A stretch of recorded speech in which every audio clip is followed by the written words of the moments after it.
வணக்கங்க ஐயா.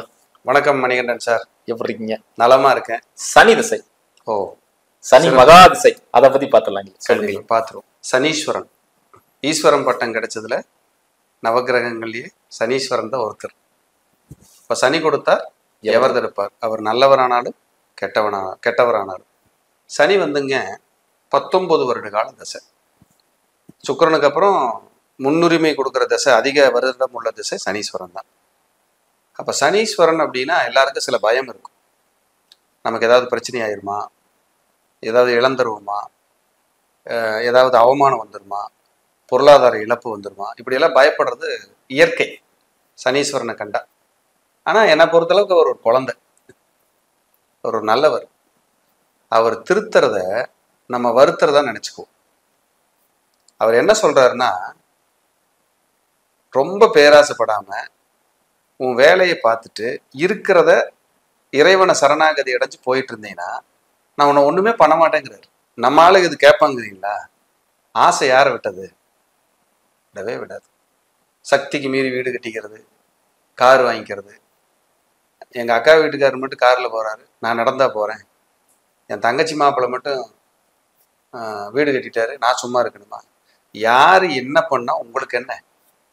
உங்களுக்குன்னு எழுதப்பட்டது, விதிக்கப்பட்டது என்னன்னு பார்க்கணும். அது பலமா இருந்தா உங்களுக்கு சனீஸ்வரன் ஒன்றும் செய்ய மாட்டார். அது கரெக்டா கொண்டு போயிட்டீங்கன்னா. இல்லைன்னா நான் அப்படி பண்ணுவேன், இப்படி இப்போ 7.5 சனி நடக்குது, தசாபுத்தியும் சரியில்லை, அஷ்டமாதிபதி தசை. முதலீட போட்டுட்டு சனீஸ்வரன் மேல பழியை போட்டா சனி என்ன பண்ணுவாரு? ஒன்றும் பண்ண முடியாது. அப்ப சனீஸ்வரன் பக்குவமா, கவனமா, கவனச்சிதறல் இல்லாம கரெக்டா நகர்றவங்களுக்கு சனீஸ்வரன் யோகியே. சனிக்கிழமை ஒரு மனுஷனுடைய வியாதியை போக்கி ஒரு ஆரோக்கியத்தை மேம்படுத்துறதுக்கு எண்ணெய் தேய்ச்சி குளின்னு வேற என்ன கிழமை சொல்லுவாங்க? சனிக்கிழமை. வேற கிழமை சொல்லலாம்ல. சனி நீராடுன்னு தானே சொல்றாங்க, வேற கிழமை இல்லையே. அப்ப சனிக்கு எவ்வளவு முக்கியத்துவம் கொடுத்துருக்காங்க. உங்க குலதெய்வம் கரெக்டா இருக்கணும்னா சனீஸ்வரன் நல்லா இருந்தா தான் குலதெய்வம் ஆசீர்வாதம் கிடைக்கும். பிரசன்னம் பார்க்கும்போது லக்னத்தோட சனீஸ்வரன் தொடர்பு இருந்தா 1000 மடங்கு குலதெய்வ ஆசீர்வாதம் காத்துக்கிட்டு இருக்குன்னு அர்த்தம். சும்மாவெல்லாம் கிடையாது. சனீஸ்வரன் குலதெய்வ காரக கிரகத்தின் முதன்மை கிரகம். சனி பலம் இல்லைன்னா குலதெய்வ ஆசீர்வாதம் கிடைக்காது. பூசம், அனுசம், உத்திரட்டாதி, இது 3மே சனியினுடைய நட்சத்திரம். கிழமைகள்ல சனிக்கிழமை, நட்சத்திரங்கள்ல இந்த 3, தேதிகள்ல 8ஆம் தேதி, 17, 26, இதெல்லாம் சனியினுடைய தேதிகள். 8ஆம் இடம்ங்கிறது ரொம்ப விசேஷம். ஆயுள் ஸ்தானம். உயிரோடு இருந்தா தானே சாதிக்க முடியும். விவேகானந்தர் என்ன சொல்றாரு? நீ உயிரோடு இருப்பதே உன் வாழ்க்கையில் முதல் வெற்றிங்கிறார். அப்ப நீ உயிரோட இருக்கணும்னா உங்களுக்கு சனீஸ்வரனுடைய ஆசீர்வாதம் வேணும். இப்ப சனியை ஒதுக்கிடலாமா? ஐயோ, நீங்க ஒதுக்க. யாருக்கு வாழணும்னு ஆசை இல்லை சொல்லுங்க. அப்ப சனி பலம், அதான் சனி கொடுத்தா எவர் தடுப்பார். நீ தீர்காயில இருக்கணும்னு விருப்பப்பட்டுட்டாருன்னா சனீஸ்வரன் அள்ளி கொடுத்துருவார். அவர் கையில தான் எல்லாம் இருக்கு. அப்போ பூசம், அனுசம், உத்திரட்டாதியில் யாரெல்லாம் பிறக்கிறாங்களோ அவங்க பிறக்கும் போதே சனி திசையில தான் பிறப்பாங்க. சனி கர்மகாரன், கர்மஸ்தானத்துக்கு அதிபதி. சனி கொடுக்கிற வியாதி இருக்கு இல்லையா, இதுக்கு பேரே கர்ம வியாதின்னு பேர். இது டாக்டர் கையிலையும் இல்லை, வியாதி அனுபவிக்கிறவங்க கையிலையும் இல்லை. எங்க சார் இருக்கு அந்த வியாதி? கடவுளின் வசம். எங்க இருக்கு? கடவுள் அவர் நினைச்சாதான் உனக்கு சரியாகும். அப்போ சனீஸ்வரன் ஒரு யூனிக்கான பிளானட். அவரோட தசை 12 லக்னக்காரங்களுக்கு யாருக்கெல்லாம் நல்லது, யாருக்கெல்லாம் கெட்டது. மேச லக்னத்துக்கு பாதகாதிபதி, 10க்குடையவன். ஒரு வகையில் நன்மையும் தீமையும் கலந்தே செய்வார். மேச லக்னத்துக்கு சனி நீசமாகக்கூடாது. 6, 8, 12 மறையக்கூடாது. மறைஞ்சா சிறப்பில்லை. பொதுவா சனீஸ்வரன் செவ்வாய், ராகு, கேது, சூரியனோட சேரக்கூடாது. அது நல்ல கிரக சேர்க்கை அல்ல. சேர்ந்ததுன்னா ஒரு உழுக்கு உழுக்கிட்டு போயிடும். பொதுவா சனி குரு கூட சுக்கிரனோட சேரும்போது பொருளாதார தன்னிறைவு கொடுப்பார். இதெல்லாம் பணகிரகங்கள். சனி பொதுவா 6ஆம் இடத்துல இருந்த யோகம்னு சொல்றாங்க. உபஜயஸ்தானம் இருக்கிற இடத்த பொறுத்து, இருக்கிறவங்களோட கிரகங்களை பொறுத்து, பார்க்குற கிரகங்களை பொறுத்து 6ஆம் இடத்த சனியை நம்ம பார்த்து பேசணும். இப்போ ரிஷப லக்னத்துக்கு சனி 6ல இருந்தா யோகம். ரிஷப லக்னத்துக்கு சனி 6ல் இருக்கு. 6ல இருந்தா யோகம். மேச லக்னக்காரங்களுக்கு சனி 6ல இருந்தா போட்டு எரிஞ்சிடும், முடிச்சு விட்டு போயிடும். அதெல்லாம் சில சூட்சமம் இருக்கு. இதுல சனி நீசமாகிறது உச்சமாகிறது இருக்கு. மேசத்துல நீசமாவாரு, துலாமல உச்சமாவார் சனி. இதுல லக்னத்துல சனி, 4ல சனி, 7ல சனி, 10ல சனி இருந்தா போன பிறவியில் செய்த கர்ம வினைகளை அனுபவிப்பதற்கு இந்த பிறவியில உங்களுக்கு தோஷத்தை டியூன் பண்ணிக்கிட்டு இருக்காருன்னு அர்த்தம். இதுக்கு பேரே கர்மச்சனின்னு பேர். காலம் சென்ற மதிப்பிற்குரிய திரு நெல்லை கே வசந்தன் ஐயா அவர்கள் கண்டுபிடித்த விதி இது. நான் கண்டுபிடிக்கல. கர்மச்சனின்னு சொல்றாங்க. 1, 4, 7, 10. இதுக்கு பேரே காசி ஜாதகம்னு சொல்றாங்க. காசி போனா காசியை கண்டேன் கர்மம் தொலைந்ததுங்கிறாங்க. காசியை கண்ட போதெல்லாம் கர்மம் போச்சுங்கிறாங்க. அப்ப எல்லாரும் காசி போயிட முடியுமா? போக முடியாது. உங்க கர்ம நிவர்த்தி ஆகணும்னா காசி போவீங்க. விதி அதுதான். அப்போ இதுல ஏழையும் இருப்பாங்க, பணக்காரங்கள் இருப்பாங்க. ஏழைக்கும் 1, 4, 7, 10ல தொந்தரவு இருக்கும், சனி இருக்கும். காசு வச்சிருக்கிறவங்களுக்கு 1, 4, 7. அப்ப எல்லாரும் போக முடியலன்னா என்ன செய்யறது? அதுக்கு சில விதிகள் இருக்கு. அதையும் நம்ம பேச போறோம். சரிங்க. ஆனா ஐயா கர்மச்சனிக்கு காசி தீர்வுன்னு சொல்லியிருக்காங்க. அவர் பெரிய ஞானிங்க, மகான், நெல்லை கே வசந்தன் ஐயா. அவரே இந்த நேரத்துல வணங்க கடமைப்பட்டிருக்கிறோம். சரிங்களா? அப்படி சனி ரிஷப லக்னக்காரர்களுக்கு 8ஆம் இடத்துல தனுசுல இல்லாம பாத்துக்கணும்.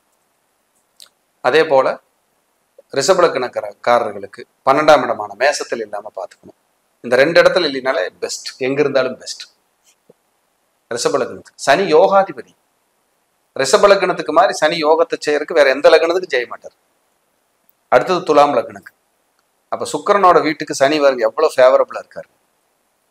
ரொம்ப ஃபேவரபிளா இருப்பார். நிறைய பேர்த்துக்கு சனி சுக்கிரன் சேர்ந்துருந்ததுன்னா மனைவியின் சொத்தை 85% பேர் அனுபவிக்கிறாங்க. யாருக்கு சனி சுக்கிரன் சேர்ந்திருந்தாலும் சரி, மனைவியின் சொத்து வரும். 10,000 ரூபாயாவது வரும். ஏதாவது ஒரு ரூபத்துல. சார் எதுவுமே சொத்து இல்லை, போட்டிருக்கிற நகை ஒரு பொட்டு இல்லாம அந்த அம்மா கழட்டி கொடுத்து உதவி செய்யும். இந்த மனைவியினுடைய சப்போர்ட் கிடைக்கும் அந்த சனி சுக்கிரனுக்கு. அவ்வளவு பலமான அமைப்பு. சூப்பர். அடுத்து மிதுன லக்னம். மிதுன லக்னக்காரர்களுக்கு 8க்கும் 9க்கும் உடையவர். பாதி நன்மை பாதி தீமை. பொதுவா மிதுன லக்னக்காரர்களுக்கு சிம்மத்துல சனி இருக்கும்போது கடும் போராட்டம். இந்த 1979 பிறந்தவங்களுக்கெல்லாம் சிம்மத்துல சனி இருக்கும். 78, 79 இவங்கெல்லாம் மிதுன லக்னத்துல பிறந்திருக்கிறவங்க பாருங்க கண்ணீரே விட்டுருவாங்க. அடுத்து விருச்சிகத்துல சனி இருந்தா மிதுன லக்னத்துல பிறந்தவங்களுக்கு மாட்டி எரிஞ்சிடும். அதே மாதிரி மகரத்துல சனி இருந்தா மிதுன லக்னக்காரங்களுக்கு போராட்டம். இதுல சிம்மத்திலையும் விருச்சிகத்திலையும் சனி இருந்தா தான் அதிக போராட்டம், பிரச்சனை அதிகம் பண்ணும். அடுத்து கடக லக்னம், சிம்ம லக்னம், ரெண்டையும் சேர்ந்தே பார்ப்போம். 2 பேருக்குமே சனி திசை வராத அளவுக்கு நல்லது. அவங்க எந்த இடத்துல 12 கட்டத்துல இருந்தாலும் ஒரு உருட்டாம போகாது.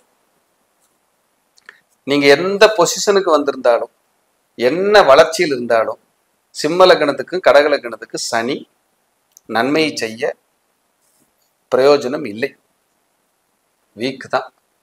ஒரு 5% பேர் கடக லக்னம் சிம்ம லக்னத்துக்கு நான் சனி திசையில நான் சூப்பரா தான் இருந்தேன்னா பெரிய கிஃப்ட். அது எங்கேயோ வேற கிரகங்களோட தொடர்பு, பார்வை, புண்ணியம் இது வலுத்திருக்கும். இவங்க 2 பேருக்கு சிம்ம லக்னத்துக்கும் கடக லக்னத்துக்கு சனி வராத வரைக்கும் நல்லது. சில குழந்தைகள்லாம் சனியில பிறந்துருவாங்க. சிம்ம லக்னம் பூச நட்சத்திரம், அனுச நட்சத்திரம், உத்திரட்டாதியில பிறந்துடுறாங்க. இல்ல கடக லக்னம் பூசம், அனுசம், உத்திரட்டாதியில முதல் வேலை தத்து கொடுத்துருங்க. எப்படி தத்து கொடுத்து வாங்கிருங்க. யாருக்கு சார் கொடுக்கணும்? சாமி கிட்ட கொடுத்து சாமி கிட்ட இருந்து வாங்கிக்கங்க. தாய்மாமனுக்கு கொடுத்துட்டேன், பெரியப்பனுக்கு கொடுத்துட்டேன். இந்த நல்ல நேரம் இருந்தா தாய்மாமனும் பெரியப்பனும் நல்லா இருப்பாங்க. கெட்ட நேரம் இருந்தா தாய்மாமனும் பெரியப்பனும் பலிகடை ஆகக்கூடாது. இல்லை, நல்லா தெய்வத்துக்கிட்ட கொடுத்து தெய்வத்துக்கிட்ட இருந்து வாங்கிக்கிறோம். இல்லை சார் எனக்கு தத்து கொடுக்குற ஐடியாவில் இல்லை, என் குழந்தைய நான் எப்படி தத்து கொடுப்பேன்னு சிலர் நினைப்பாங்க. நேராக குருவாயூர் போங்க, இடைக்கிட கொடுத்துருங்க. இதை விட பெஸ்ட் பரிகாரம் வைரவன் பெட்டி பைரவர், திருப்பத்தூர், சிவகங்கை. அங்க போய் வெள்ளம், மண்டை வெள்ளம் இருக்கும், இடைக்கிட கொடுத்துட்டு வாங்க, சூப்பரா கேட்கும். எவ்வளவு ரிலீஃப் ஆயிருக்கு தெரியுங்களா எல்லாத்துக்கும். நிறைய பேர்த்துக்கு ரெஃபர் பண்றோம், நம்ம அட்டகாசமா ரெடி ஆயிடுவாங்க. இவங்கெல்லாம் இந்த சிம்ம லக்னத்துக்கு கடகலத்துக்கு வந்துருச்சுனாலே நேர வைரவன் பெட்டி ஓடிடுங்க, நல்ல ரிலீஃப் கிடைக்கும். கன்னி லக்ன நண்பர்களுக்கு 5க்கும் 6க்கும் உடையவர். இவங்களுக்கெல்லாம் குழந்தைகளால ஒரு மனக்கசப்பு, பூர்வீக சொத்துக்களால் பிரச்சனை, உயர்கல்வியில் தடை, புகழ்ல ஒரு கௌரவ குறைச்சல், நெருக்கடி, கடன் கட்டுறது, வட்டி கட்டுறது, இத்தனையும் இருக்கும். இவங்களுக்கும் சனீஸ்வரன் விருச்சிகத்தில் இல்லாம மேசத்தில் இல்லாம இருந்தாலே தப்பிச்சுக்குவாங்க. கன்னி லக்னக்காரங்களுக்கு விருச்சகத்திலயும் மேசத்துல இல்லாம இருந்தாலே தப்பிச்சுக்குவாங்க. சிம்மத்துல இருந்தா பரவாயில்ல, வண்டி ஓடிடும், தப்பெல்லாம் இல்லை. சிலருக்கு இருக்கணும், சிலருக்கு இருக்கக்கூடாதுன்னு விதிகள். அடுத்தது துலாம் லக்னம், தலை சிறந்த யோகாதிபதி. துலா லக்னத்திலே சனி இருக்கு, துலா ராசியாவும் துலா லக்னமாவும் இருந்து அங்கேயே சனி வந்துருச்சுன்னா சசயோகம். ஒண்ணும் இல்லாத குடும்பத்துல பிறந்து கோடிகள்ல பதவியில முன்ன உயரத்துல உட்காந்து பார்த்துட்டு இருப்பாங்க. வழி நடத்தக்கூடிய தகுதியெல்லாம் கிடைச்சிடும். சனி சும்மாவில் இல்லை, சனி கொடுத்தாரு எவரது இருப்பார். துலா லக்னத்துக்கு சனி சூப்பர் யோகம், அருமையா வேலை செய்வார். எனக்கு தெரிஞ்சு துலா லக்னத்துக்கு சனி 12 கட்டத்துல எங்க இருந்தாலும் மேக்சிமம் நன்மையை செய்வார்.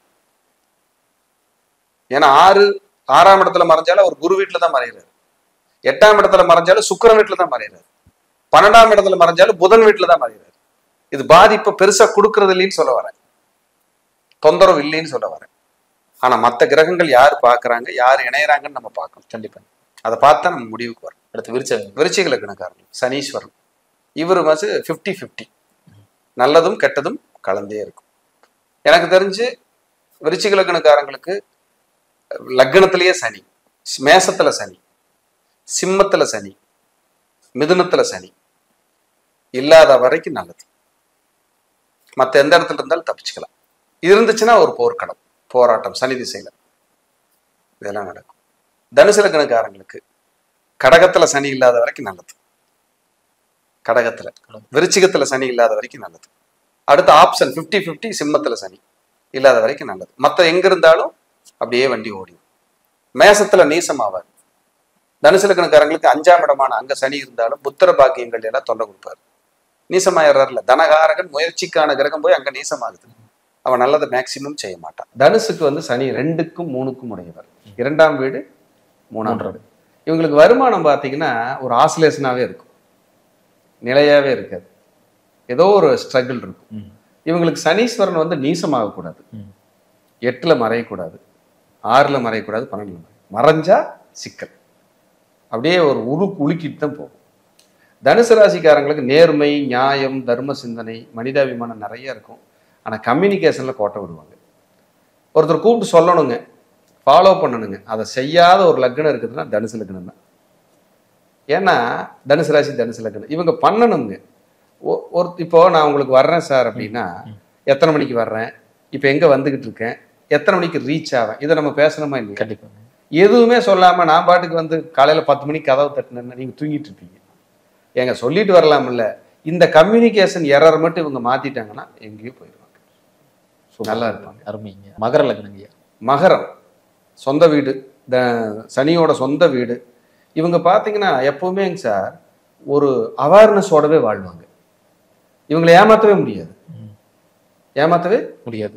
ஒரு பிளானிங் இருக்கும், பக்கா பிளானிங் இருக்கும். வருமானம் சம்பாதிக்கிறதுல, வருமானம் ஈட்டுறதுல ஒரு ஒரு திட்டம் போட்டு செயல்படுறாங்கன்னா அது மகரம் தான். அந்த இவங்ககிட்ட காசு இல்லைன்னா சோர்ந்துருவாங்க. பணம் எப்பவுமே இருந்துகிட்டே இருக்கணும். பணம் கம்மியாச்சுன்னா இவங்க அவ்வளவுதான். அப்புறம் ஒரு தொழில் செஞ்சுட்டு இருப்பாங்க, இன்னொரு தொழில போட்டு முதலீடுகளை டெவலப் பண்ணணும், வேற எதுலயாவது நாங்க அடுத்த கட்டத்துக்கு போகணும்னாலும் மகரம் தான். மகரம் 10-12 ராசிகள்ல மகரம் ஒரு யூனிக்கான ராசி தான். மகரம்ங்கிறது 10 காலச்சக்கரத்துக்கு 10 கூடையவன். மகரம் இல்லைன்னா ஜீவனமே இல்லையே. ஒருத்தன் நல்லா சம்பாதிக்கணும், தொழில் செய்யணும், பொழைக்கணும்னா மகரம் தான்.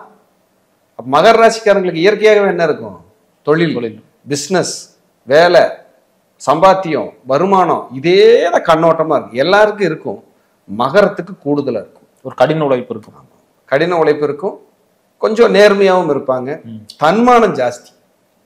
அவ்வளவு சீக்கிரம் கோபம் வந்துச்சுன்னா தாங்கவே முடியாது. செவ்வாய் உச்சமாகிற வீடு சார். அவசரம் ஜாஸ்தி. டக்கு டக்கு டக்கு டக்குன்னு ஒரு வேலை முடியலன்னா அவ்வளவுதான். இவங்களால ஜீரணிக்கவே முடியாது. அப்படிப்பட்ட ராசி மகரம். கும்ப லக்னம். கும்பம் ஒரு ஆன்மீகம், தெய்வீகம். கும்ப கோபுரம்ங்க. சிம்மம் குகை, கும்பம் கோபுரம். சிம்மம் கருவறை, கும்பம் கோபுரம். அப்ப பாருங்க எவ்வளவு ஒரு அற்புதமான விஷயம். அப்ப கோபுரம்னா கும்பம்னா இவங்களுக்கு ஆன்மீகம் ஊறி போனது. ஒரு 10% வேணா ஆன்மீகம் இல்லாம இருப்பாங்க. மீறி 90 கும்பமும் சாமி, தெய்வம், குலதெய்வம், இஷ்ட தெய்வம், முன்னோர்கள் வழிபாடு, சமாதி வழிபாடு, கல்லறை வழிபாடு இதெல்லாம் பண்ணலினா உங்களுக்கு தூக்கமே வராது. சித்தர்கள் வழிபாடு இதெல்லாம் பண்ணலினா தூக்கமே வராது. அப்ப இவங்களுக்கு வந்து எப்பவுமே வந்து சம்பாதிக்கிற பணத்தை வைக்க முடியாது. வீண் விரயம், ஊர் விட்டு வெளியில வந்தவங்க, ஒரு இடத்துல இருந்து இன்னொரு இடம் மாறி போய் குடியிருக்கிறவங்க, வேற ஊர்ல போய் வாழ்றவங்க, இதெல்லாம் கும்பம். கும்பம்ங்கிறது நிறைகுடம் சார். கும்பம்ங்கிறது பெரிய குவாரிகள் இருக்குல்ல, அதெல்லாம் கும்பம். குடம் கும்பம். கர்ப்ப கிரகம், நேர கர்ப்ப கிரகம், நேர கருவறை, இதுவும் ஒரு கும்பம் தான். சிம்மமும் அது கூட ரிலேட்டட். கர்ப்ப கிரகம் அது. அதுல இருந்து மேலே எழும்புற கோபுரங்கள் கும்பம். டவர் எல்லாம் கும்பம். யார் உயர்ந்த மலைகள் எல்லாம் கும்பம். அப்ப இவங்க எப்படி வாழணும்னு நினைப்பாங்கிறீங்க? பொசிஷன்ல இருக்கணும், இல்லைன்னா தூக்கம் வராது. கும்பத்துக்கு படிக்காத ஒரு அம்மாவா இருக்கும். அந்த அம்மா தான் சமையல் கட்ட ஆக்கிரமிப்பு பண்ணிக்கும் கும்பத்துக்கு. நான் செஞ்சு போட்டுக்கிறேன், நீ போப்பான். ஏன்னா யாராவது நாளைக்கு பேசிடக்கூடாது நம்மளை, அப்படிங்கிறதுல கும்பம் தெளிவா இருக்கும். மீன லக்னம். மீனம் 11க்கும் 12க்கும் உடையவர். பாதி நல்லவர் பாதி கெட்டவர். ஒரு குறிப்பிட்ட வயசுக்கு மேலதான் அவங்க நல்லா இருக்காங்க. சனி அது வரைக்கும் போராடுறாங்க. வேலைக்கு போனேன், 4-5 இடத்துல வேலை செஞ்சேன், எல்லாத்தையும் இழந்தேன், ஊர் விட்டு ஊர் வந்தேன், இப்பதான் நல்லா இருக்கேன். இவங்களோட ரிலாக்ஸேஷன் 50 வயசுல தான் கிடைக்கும். ஓடுன்னு ஓடி ஊருக்காக, உலகத்துக்காக, உறவுகளுக்காக. யாரும் இவங்களை புரிஞ்சுக்க மாட்டாங்க சார். பொண்டாட்டி நல்லா இருக்கணும், பேரன் பேத்தி நல்லா இருக்கணும், மகள் எல்லாத்துக்கும் கொடுப்பாங்க. இவருக்கு ஒரு ரசம் வச்சு சாப்பிடணும்னு ஆசைப்பட்டிருப்பாரு, அது வந்து கிடைக்காது. இவர் மேல அந்த அக்கறைகள் வந்து உறவுகள் செலுத்த முடியாது. இவங்க கர்மாவே அதுதான். அப்படி ஒரு மாதிரியே உலுக்கிடுவங்க. ஆனால் ஒரு காசு பணம் எல்லாம் சம்பாரிச்சு 2 பணம் வச்சு கடைசி காலத்துக்கு நமக்கு இது உதவியா இருக்குன்னு பிளான் பண்ணிடுவாங்க. அது வந்து மீனம் தான். அருமையா சொன்னீங்க. 12 இப்போ முடிச்சிட்டோம். ஆமாங்க. அதே மாதிரி இந்த சனி தசா கண்டிப்பா அதை பத்தி கொஞ்சம் சொல்லுங்க ஐயா. சனி வந்து உங்களுக்கு தசாவுன்னா நம்ம பெருசா பேச வேண்டியது இருக்கு. சரி சரி. அது ஒரு கொஞ்சம் பேசணும். ஆனா பொதுவா சனி திசை வந்து 4ஆம் திசையே வரக்கூடாது. இந்த அவிட்டம், சித்திரை, அதுக்கப்புறம் மிருகசீரிடத்துல பிறந்தவங்களுக்கு 4ஆம் திசையே சனி வரும். அது வரக்கூடாது. 90% பேருக்கு பிரச்சனை இருக்கு. மரணத்துக்கு ஒப்பான கண்டம், பிராக்சர் ஆகிறது, உடல் பிரச்சனை ஆகிறது, மன அழுத்தம் ஆகிறது, இதெல்லாம் வந்துடும். அப்ப அந்த 4ஆம் திசையை சனி வரும்போது இவங்க ஜாக்கிரதையா நகரணும், கவனமா போகணும். போனாங்கன்னா எந்த தப்பு வராது. ஏதாவது பரிகாரம் இருக்குங்களா ஐயா? சனிக்கு வந்து எனக்கு தெரிஞ்சு நான் ரொம்ப பெஸ்டான ஒரு ஆலயமா நினைக்கிறது திருக்கொள்ளிக்காடு தான். பொங்கு சனீஸ்வரர், அதோட வைரவன் பெட்டி பைரவர், பிள்ளையார்பட்டி பக்கம். இது 2 சனிக்கிழமைகள்ல வழிபடும் போது இதனோட தாக்கங்களை குறைச்சிக்கலாம். அது போக சனிக்கிழமை லோக்கல்ல பைரவர், ஆஞ்சநேயர் வழிபாடு தொடர்ந்து எடுத்துக்கிட்டே வரும்போது இதோட தாக்கங்களை குறைச்சிக்கலாம். ஐயா ரொம்ப ரொம்ப நன்றிங்க ஐயா. வாழ்க வளர்க. நன்றி, வணக்கம்.